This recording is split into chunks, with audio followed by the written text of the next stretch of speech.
구원받은 성도의 삶은 이 세상에 속한 삶이 아니라 하나님의 말씀에 속한 삶을 사는 삶입니다.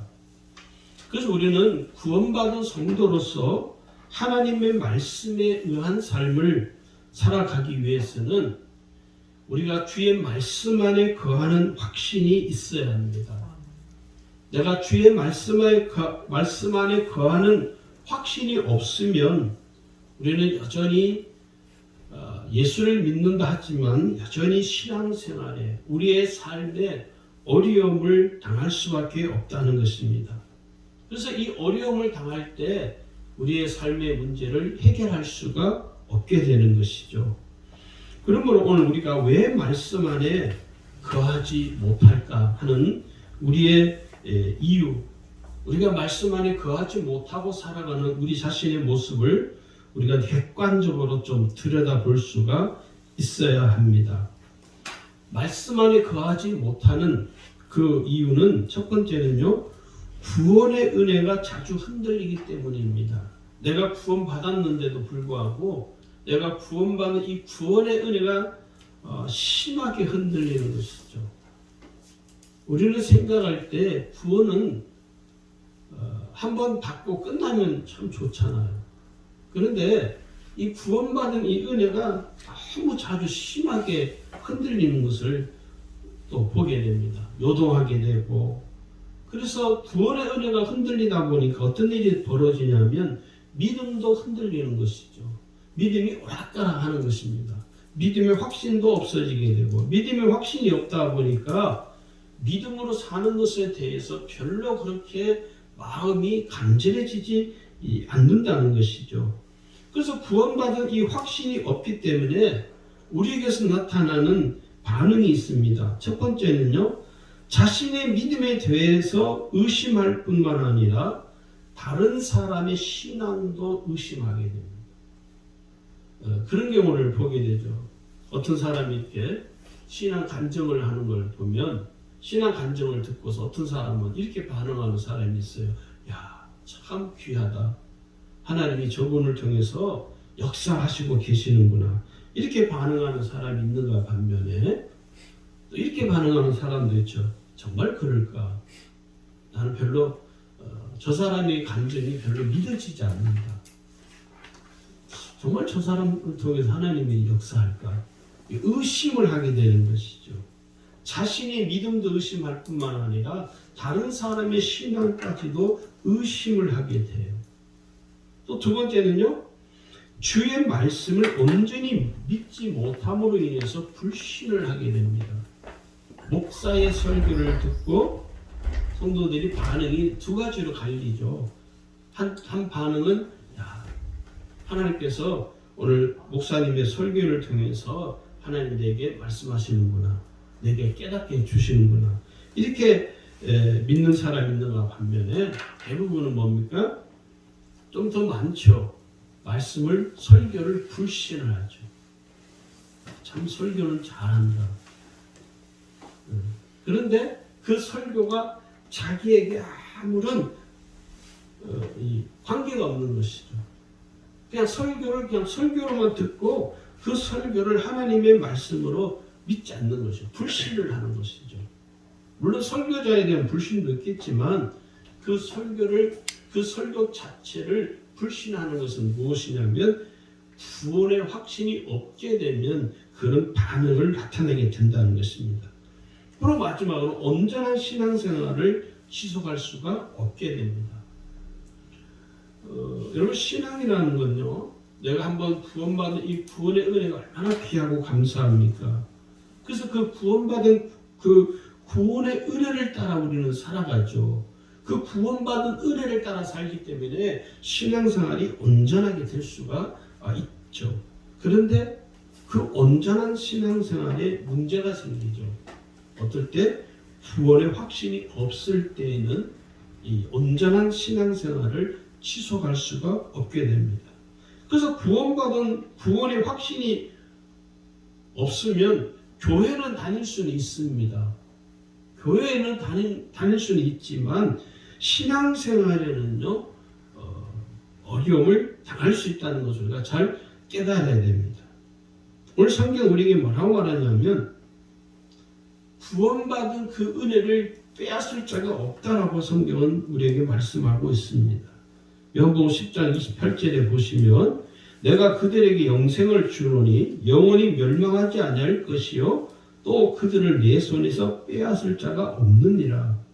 한번 구원받은 이 구원의 은혜는요 어느 누구도 빼앗을 수가 없고 뺏길 수가 없는 것입니다. 문제는 구원의 확신이 없기 때문에 내가 구원받은 이 사실이 자꾸 흔들리고 의심이 생기고 그러다 보니까 신앙생활에 있어서 온전한 신앙생활을 지속할 수 없게 된다 하는 것이죠. 그래서 나의 신앙에 관해서 내가 구원의 확신이 있는가 없는가, 내가 구원받은 은혜가 있는가 없는가를 자기 자신을 늘 살펴야 됩니다. 두 번째는요, 왜 말씀 안에 거하는 확신을 갖지 못하느냐면 두 번째는 세상의 소리를 듣기 때문입니다. 우리가 예수님을 믿지 아니할 때는요 불신자로 살아가는 삶이죠. 그래서 불신자로 살아갈 때는 이 세상에 속한 말을 들으며 삽니다. 이 세상에서 들려오는 소리들, 이 세상에 들려오는 흉흉한 그 소리들에 의해서 우리의 삶이 끌려가는 것이죠. 그래서 세상에 속한 사람들은 사람들의 말에 의해서 그 삶이 좌지우지 됩니다. 누가 무슨 말하면 거기에 마음이 움직이고 또 누가 이 말하면 또 그 말이 힘이 휩쓸리고 사람의 말에 세상에 들려지는 말에 의해서 우리의 삶이 막 왔다 갔다 결정이 되는 것이죠. 그래서 이 세상에 속한 수많은 말들은 거짓이 난무하는 악한 말들 뿐이죠. 그래서 자꾸 우리는 세상에서 들려오는 그 소리, 세상에서 들려오는 그 말들에 의해서 우리의 삶이 이렇게 움직이고 좌지우지 되는 거예요. 그러나 여러분, 구원받은 성도의 삶과 구원받지 못한 불신자의 삶은 완전히 다릅니다.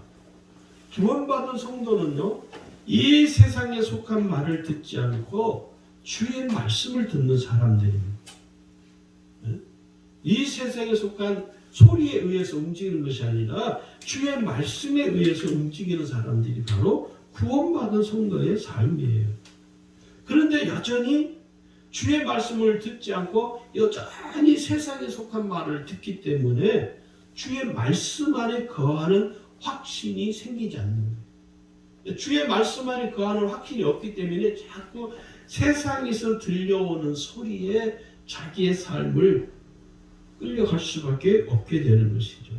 오늘 우리가 구원받은 성도로서 세상에 속한 것을 추구하고 세상에 속한 것에 더 관심을 갖고 세상의 소리에 더 민감하게 반응하면요, 오늘 우리에게 말씀하시는, 오늘 우리에게 말씀을 하시는 그 하나님의 말씀을 우리는 들을 수 없습니다.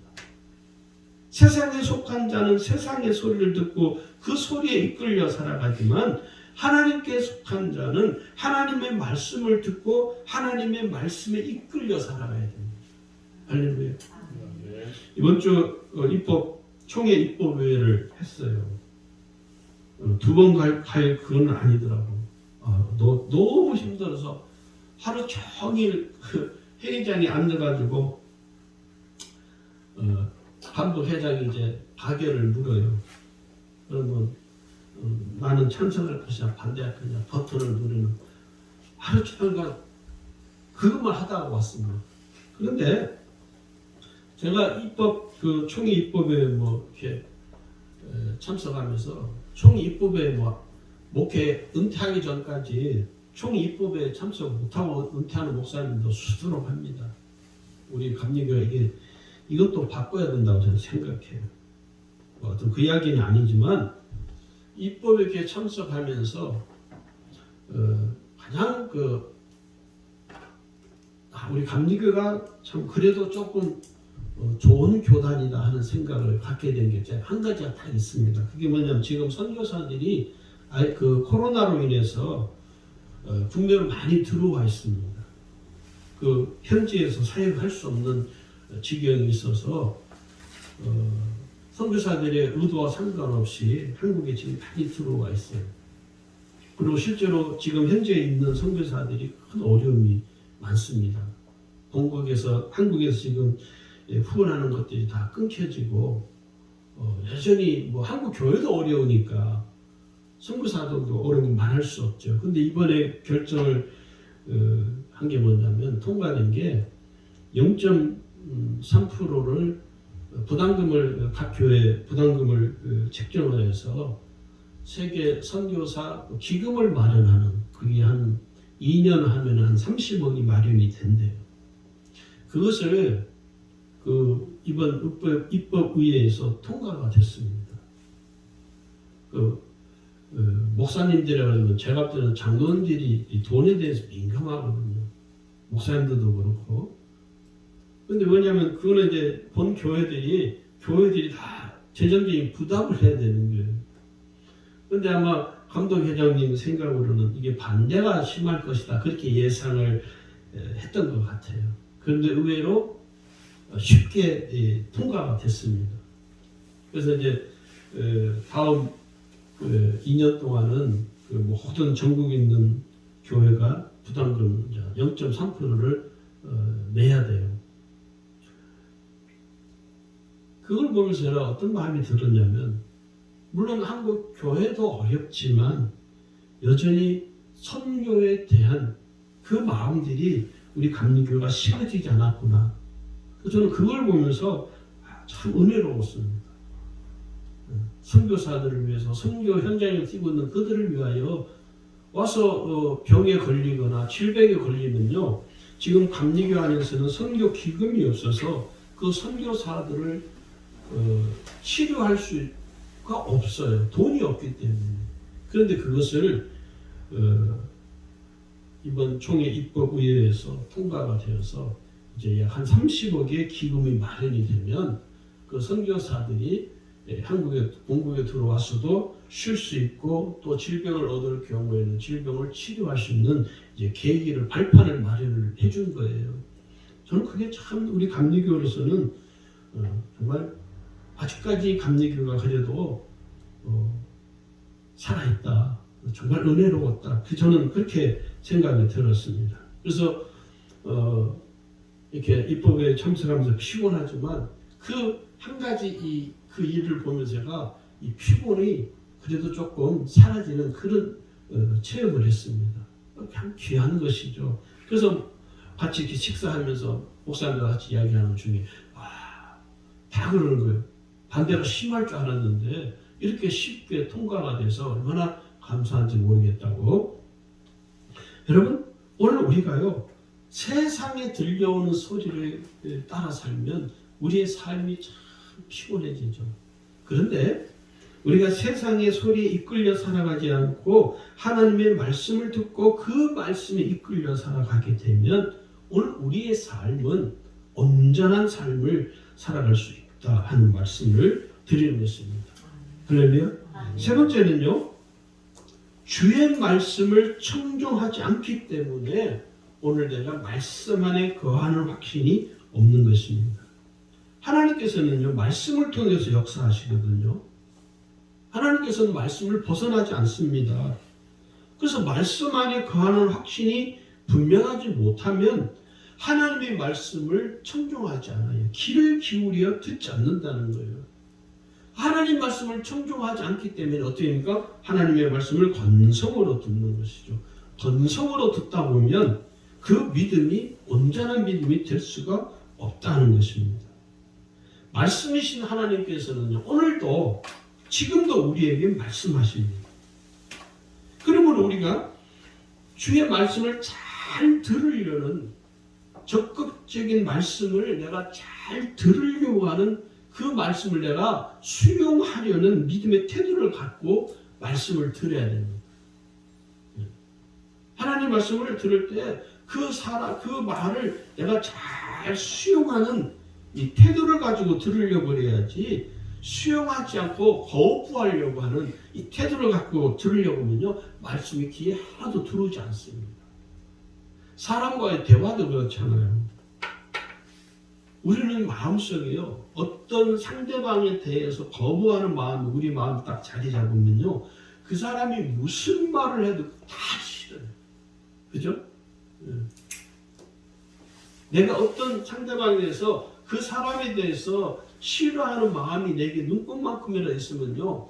그 사람이 옳은 말을 하든 그 사람이 진리를 말해도 다 싫은 거예요. 오늘 우리가 가지고 있는 한계라는 것이죠. 오늘 우리가 하나님 말씀을 듣는 태도도 똑같아요. 무조건 내가 하나님 말씀을 들어야겠다. 무슨 말씀을 내게 하시든지 내가 다 수용하겠다라는 이 태도를 갖추고 주의 말씀을 들으면요. 주의 말씀이 내게 들려집니다. 내게 깨달아집니다. 그래서 우리는 이렇게 기도할 수 있죠. 주님, 내게 말씀해 주십시오. 내가 주의 말씀을 듣겠습니다. 이런 믿음의 태도를 갖추어야만이 오늘 하나님의 말씀이 내 귀에 들려지고 내 심령에 들려진다 하는 것입니다.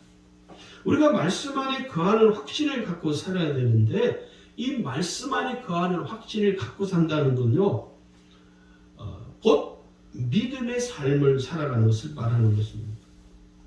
이 말씀 안에 거하는 확신이 분명한 사람이 있습니다. 우리는 이 사람을 주목해 보아야 됩니다. 그게 누구냐면 백부장이에요. 백부장. 이 백부장은요. 말씀 안에 거하는 확신이 200%인 사람이 200%. 마태복음 8장에 기록이 되어 있죠. 예수님은 그 백부장의 믿음을 극찬을 하십니다. 성경 어디를 신약에서 어디를 봐도요. 백부장만한 극찬이 받은 이가 없습니다. 그 백부장의 믿음을 극찬하는 이유가 뭐냐면 그 믿음이 주의 말씀 안에 거하는 믿음이 분명했기 때문이에요. 믿음의 확신이 분명했기 때문입니다. 백부장은 여러분 어떤 기적이나 능력을 믿는 것이 아니라 오직 주의 말씀을 전적으로 믿고 의지하는 믿음이었습니다. 뭐 능력을 믿는 것이 잘못됐다는 말이 절대 아닙니다.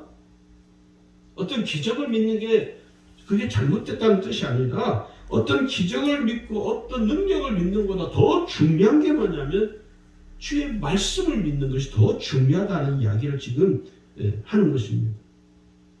백부장은 주의 말씀 자체를 믿었던 거예요. 그 백부장의 그 믿음을 통해서 그 종의 병이 치유되잖아요. 그래서 우리가 백부장의 믿음을 좀 세부적으로 들어가서 좀 우리가 이렇게 들여다볼 필요가 있습니다.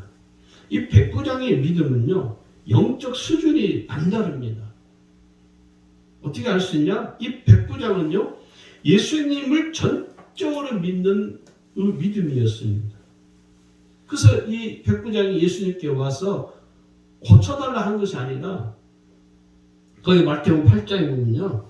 백부장이 예수님께 이렇게 고합니다. 주여, 내 하인이 중풍병으로 집에 누워 몹시 괴로워하나이다. 그 형편을 예수님께 아뢰는 거예요. 누구에게? 예수님께. 그러니까 이 백부장은요. 예수님만을 전적으로 믿고 의지하는 믿음을 가진 사람이에요. 그러면서 예수님께서 그래? 그럼 내가 가서 고쳐주리라.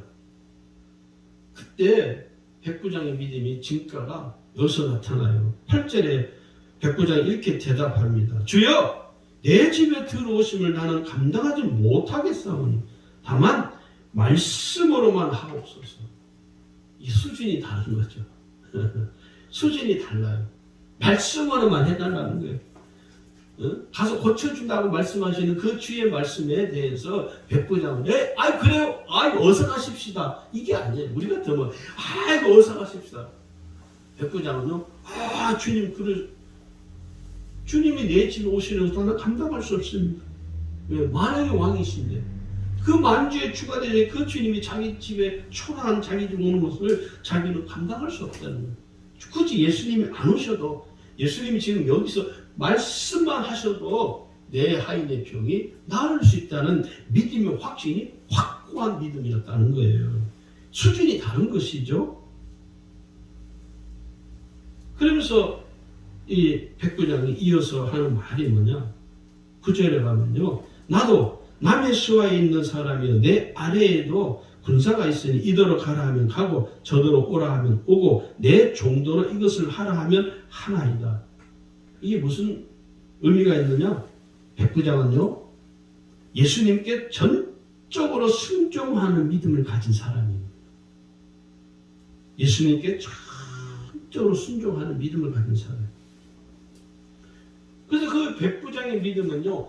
예수님의 마음을 흡족하게 예수님의 마음을 감동시키는 믿음을 가졌다는 거예요. 10절에 보시면요. 예수님께서 이렇게 말씀하세요. 예수께서 들으시고 놀랍게 여겨 따르는 자들에게 이르시되 내가 진실로 너에게 이르노니 예수님 말씀이죠. 이스라엘 중 아무에게서도 이만한 믿음을 보지 못하였노라. 우리의 믿음하고 비교를 한번 해보면요. 부끄럽죠. 우리는. 야, 이게 믿음의 수준이라는 게 영적 수준이 남다르다는 것이죠. 예수님의 마음을 감동시키는 이 믿음을 가진 백부장은 주의 말씀 안에 거하는 확신이 아주 강력한 사람이었습니다. 그 믿음을 통해서 그 하인의 병이 깨끗하게 치유되어지는 그 순간에 오늘 우리가요 백부장과 같은 믿음을 우리가 가져야 됩니다. 백부장 같은 믿음이 우리에게 필요한 시대에 있어요. 그래서 우리가 이 말씀 안에 거하는 확신으로 살아가려면 우리는 그럼 어떻게 해야 되냐? 말씀 안에 내가 거하는 확신이 있어야 되는데 그럼 어떻게 해야 되느냐? 첫 번째요. 말씀을 온전히 믿고 의지할 것을 결단해야 합니다. 내가 믿음으로 살아갈 것을 결단해야 된다는 이야기예요. 내가 주의 말씀 안에 거하는 확신으로 살아가기 위해서는요. 내가 믿음으로 결단을 하셔야 됩니다. 주의 말씀 안에 거하는 확신을 가지려면 믿음으로 결단해요. 그렇지 않으면요. 말씀 안에 거하는 확신으로 살아가기가 어렵습니다. 저는 성경 인물 중에 그 다니엘이라는 인물이 있습니다. 다니엘서는 긴 성경이 아니죠. 아주 짧죠. 다니엘서를 이렇게 읽어보면요. 이 다니엘이라는 인물에 대해서 우리가 좀 생각을 해봐야 되는데 다니엘은 어떤 사람이냐? 결단하는 믿음의 사람입니다. 다니엘서 1장 8절을 여러분 찾아서 보시기 바랍니다. 다니엘서 1장 8절에 보면요. 다니엘은 이렇게 결단합니다. 다니엘은 뜻을 정하여 왕의 음식과 그가 마시는 포도주로 자기를 더럽히지 아니하리라 하고 자기를 더럽히지 아니하도록 환관장에 구하니 뜻을 정했다는 거예요. 어떤 뜻을요? 자기를 더럽히지 않는다. 술로서 자기를 더럽히지 아니하도록 하나님 앞에 온전한 정결한 자로 거룩하고 정결한 신앙으로 그 신앙을 지키기 위해서 뜻을 정했다는 거예요. 자기 뜻으로 정한 거예요. 그 결단은요, 하나님이 그와 함께하는 삶이 되었습니다. 다니엘의 이 결단은요, 우상에게 절하지 않는 거예요. 자신의 신앙을 더럽히지 않는 것입니다. 자신의 신앙을요, 왕에게 굽히지 않는 결단이에요. 그래서 이 다니엘의 결단은요, 목숨을 건 결단이라고 말하는 것입니다. 그러니까 우리에게 이러한 결단이 필요하다는 거예요. 할렐루야. 여러분 아마 잘 아실 겁니다. 인간시장이라는 소설을 쓰신 분, 국회의원까지도 지내신 분이죠. 김홍신 작가이시죠. 이 김홍신 작가가요, 37년 6개월 동안 담배를 피웠다고 합니다. 그분의 이 자기 이제 고백에서 나오는 이야기예요. 폐암에 위험이 있거나 간접적인 살인 행위라는 소리를 들을 때마다 이 김홍신 작가는요, 내가 담배를 끊어볼까? 그렇게 생각도 여러 번 했다는 거예요. 근데 이 작가들이 글을 쓰다 보면요, 뭐 담배를 엄청 흡연을 하거든요. 글을 쓸 때 하루에 보통 뭐 서너 갑 담배를 피우기도 하고.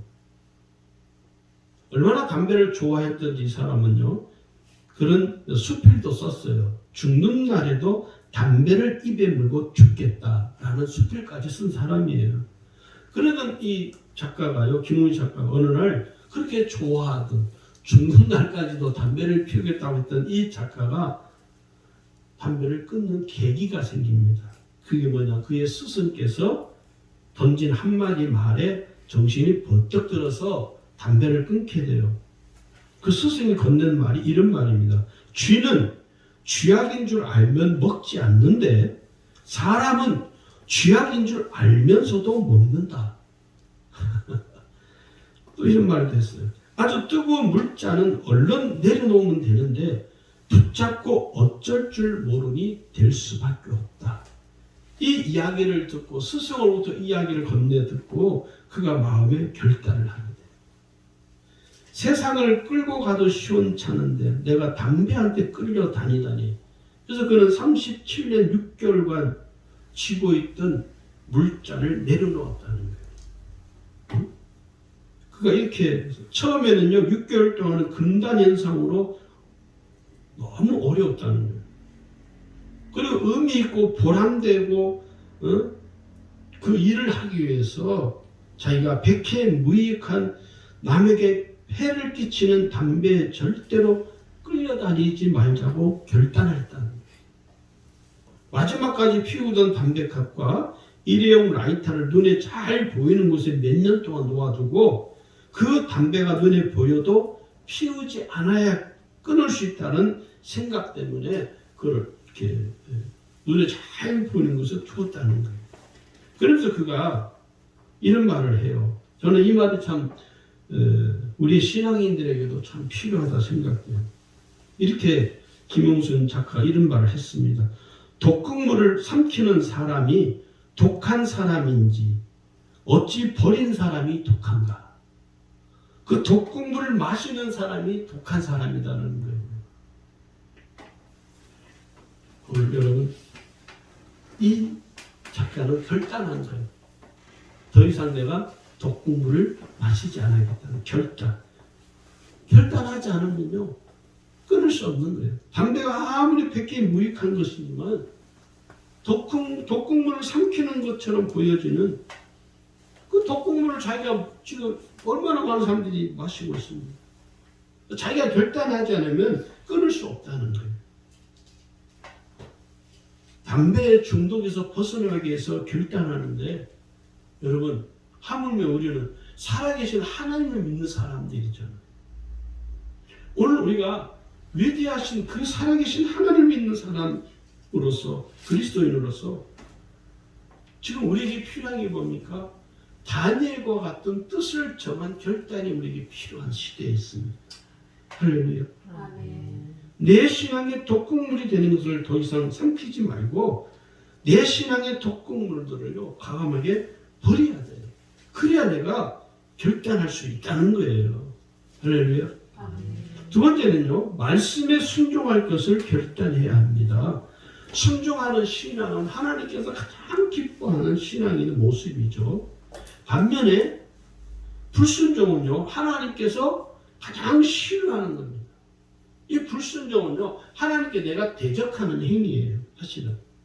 그래서 우리는 불순종은 가장 악한 것이라고 성경은 우리에게 말씀하고 있죠. 사무엘 선지자가 사울 왕에게 갔습니다. 하나님 말씀을 불순종한 그 사울 왕에게 가서 사무엘이 이렇게 말합니다. 여호와께서 번제와 다른 제사를 그의 목소리를 청종하는 것을 좋아하신 것 같이 좋아하시겠나이까? 순종이 제사보다 낫고 듣는 것이 양의 기름보다 나으니. 하나님 말씀에 순종하지 못한 그 사울 왕에게 찾아가서 사무엘 선지자가 강력하게 권고합니다. 하나님은 이 사울 왕을 버렸습니다. 이스라엘의 첫 번째 초대 왕으로 하나님이 세우셨지만 하나님 말씀에 불순종한 그 사울 왕은 하나님으로부터 버림을 당하고 그 가족은 나중에 성경을 보시면요 다 몰살합니다. 하나님은요 불순종하는 것에 대해서 하나님은요 용서하지 않습니다. 지금 시대도 똑같습니다. 그래서 신앙이 신실한 사람은요, 하나님 말씀에 순종해요. 신앙이 신실하지 못하면 하나님 말씀에 순종하지 않습니다. 하나님이 찾으시는 사람은 누구일까요? 순종하는 신앙을 가진 사람을 하나님이 찾으시는 거예요. 우리가 하나님께 쓰임받기를 원하잖아요. 간단해요, 여러분. 내가 하나님께 쓰임받는 삶이 되고 싶으면 신실한 신앙을 내가 겸비하면 됩니다. 그 신실한 신앙이 뭐냐? 순종하는 신앙이에요. 아브라함은 여러분 100세에 낳은 독자 이삭을 하나님께 제물로 바칩니다. 그가 자진해서 바친 게 아니에요. 하나님이 아브라함이 했죠? 말씀하신 거예요. 내 아들 독자 이삭을 내게 제물로 바치라. 하나님의 말씀이 아브라함에게 임한 거예요. 아브라함은요, 하나님의 말씀이 자기에게 임할 때 전혀 주저하지 아니하고 망설이지 아니하고 거부하지 아니하고 즉시로 순종했어요. 그래서 그 아들을 데리고 모리아 산으로 올라가는 거예요. 하나님께 제물로 드리기 위해서 그 아들을 손을 잡고 지금 가는 거예요. 이게 여러분 쉬울 것 같습니까? 아니요, 쉽지 않습니다. 신실한 신앙이 없으면 순종할 수 없죠. 그런데 아브라함은 신앙이 워낙 신실하기 때문에 하나님 말씀에 순종함으로 그 아들을 데리고 하나님께 예배를 드리러 가는 거예요. 그리고 실제로 칼을 내리쳐서 그 아들을 제물로 드리려고 할 때 하나님이 다급하게 아브라함을 부르시잖아요. 아브라함아, 아브라함아. 그의 하나님 말씀에 순종한 아브라함을 하나님 어떻게 하십니까? 축복하시죠. 축복은 여러분 아무나 받는 게 아니고요. 하나님 주세요. 그래서 하나님 축복 주시는 게 아니고요. 아브라함처럼 순종하는 자에게 하나님이 축복하시는 거예요. 그러니까 오늘 저와 여러분이 하나님의 축복받기를 원하시면 순종하셔야 됩니다. 할렐루야. 순종하지 않는 자에게 하나님은 축복을 내려줄 수가 없죠. 여러분 노아를 한번 생각하고 있어요. 저는 노아를 이렇게 볼 때마다 참 대단하다는 생각. 물론 아브라함도 대단하지만 노아는요 어떻게 그 방주를 짓는 일은 여러분 쉬운 게 아닙니다. 물론 하나님이 어떻게 지으라 설계도를 하나님이 주셨지만 방주를 배를 만들어 본 적이 없는 이 노아에게는요 쉬운 게 아닙니다. 여러분에게 배를 한 척 지어 보십시오. 그럼 여러분 예 제가 짓겠습니다 할 수 있습니까? 할 수 없습니다. 그런데 노아는요 하나님께서 방주를 지으라는 하나님의 말씀에 순종합니다. 노아가 하나님께 대의를 하나님 회개도 너무하지 않습니까? 제가 언제 배를 만들어 본 적이 있습니까? 한 번도 저는 배를 만들어 본 적도 없는데 우리 집 이 사이들도 없고 며느리 우리 딸도 없고 배를 지어본 적이 없는데 너무한 거 아닙니까? 배를 지을 만한 사람한테 지으라고 하셔야지 도대체 이게 뭐하는 짓입니까? 라고 할 수 있죠. 근데 노아는요 안 그랬다. 하나님 말씀에 순종함으로 노아는요 딸과 사이들을 데리고 배를 건설하기 시작했어요. 왜요? 하나님 말씀에 순종하는 신앙이에요. 오늘 하나님께서는 오늘 저와 여러분에게도요 순종하는 신앙을 보일 것을 말씀하고 계십니다. 하나님은 지금도요 아브라함처럼 노아처럼 순종하는 신앙을 겸비한 사람을 지금 찾고 계시는 거예요. 그래서 하나님은 그 순종하는 신앙을 가진 그 사람을 통해서 하나님은 주의 일을 맡기는 것입니다. 세 번째는요 내가 말씀대로 살아갈 것을 결단해야 합니다. 살아계신 하나님을 온전히 믿고 의지하는 삶은요 말씀대로 살아갈 것을 결단할 때 시작이 되어집니다. 말씀대로 살지 않고 자기 멋대로 살고 자기 마음대로 사는 사람은요, 그 사람의 신앙은요, 신앙이라고 말할 수가 없죠. 정말 주의 말씀 안에 거하는 확신이 분명해지려면요, 내가 말씀대로 살아갈 것을 결단해야 됩니다. 하나님으로부터 은혜를 받은 성도는 어떻게 살죠? 은혜 받은 대로 살아가게 되었어요. 제가 작년인가요? 하나님의 은혜 시리즈 설교를 한 7번을 한 적이 있어요. 그 설교 세 번째인가요? 설교 제목 중에 구원받은 성도는 은혜 받은 대로 살아야 됩니다는 설교를 한 적이 있어요. 여러분, 오늘 우리는요, 은혜 받은 대로 사는 사람.